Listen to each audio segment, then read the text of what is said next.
Godzilla's doing something truly insane. The Gman has had crossovers with King Kong, the Greek gods, Call of Duty, and even Fortnite.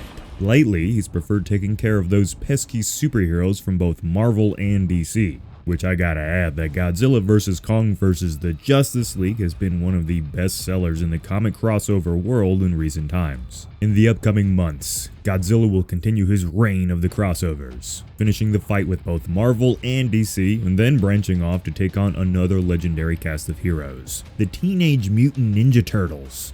Yeah, I have no idea how that's gonna go down. Maybe they will make him a big pizza cowabunga. When it comes to Godzilla crossovers at this point, I think we just need more beyond the comic world. So what is your dream Godzilla crossover? Let me know in the comments. Now all this begs the question, why is Godzilla so adaptable and fits into almost any universe? It's probably because Godzilla at his core was made to embody something every other franchise, tale, or myth has: destructive horror.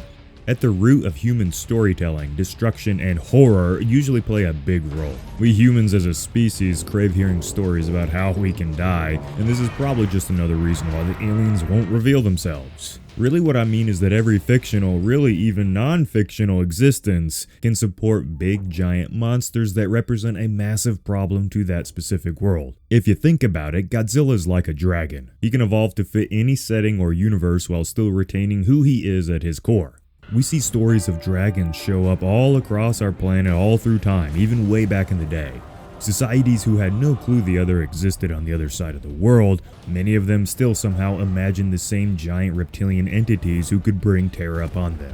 So really, all stories and universes can support this dragon-like beast, no matter how it is represented, because these sort of entities have been around in storytelling before the idea of a superhero was ever a thought. What Thanos was to the MCU, they were using dragons to play that role for thousands of years before Marvel was created, or Godzilla for that matter.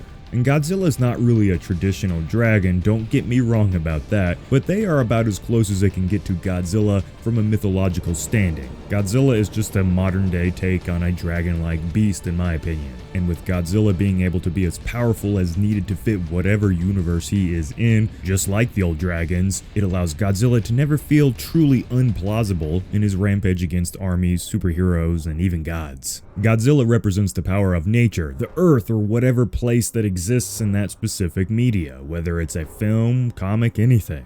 You could even have a story that takes place in the deepest, most empty voids of space, and the G-Man could still make it work. And every good story needs a hero and a villain.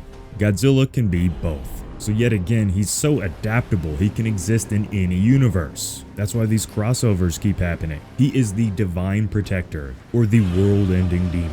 Both of these paths for Godzilla allows for some great storytelling with whoever or whatever he is collaborating with. Godzilla is a neutral character that doesn't need dialogue or a deep story to throw in, and it still makes sense. But even with Godzilla as a character making a lot of sense for crossovers, why are fans having such a good time with them?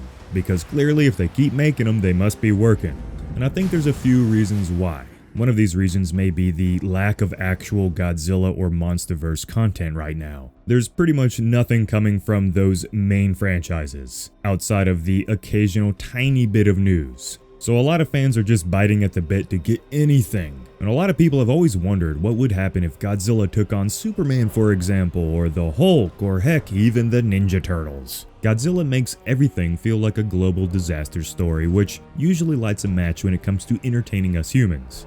To give you guys an example, Spider-Man joining the DC world and fighting Batman would be really cool, but ultimately it's something we would have seen many times over in these superhero stories. The agile superhuman versus the caped vigilante. But now it's them fighting each other instead of an opponent from their universe who pretty much represented the same type of opponent they would present to one another. Savvy?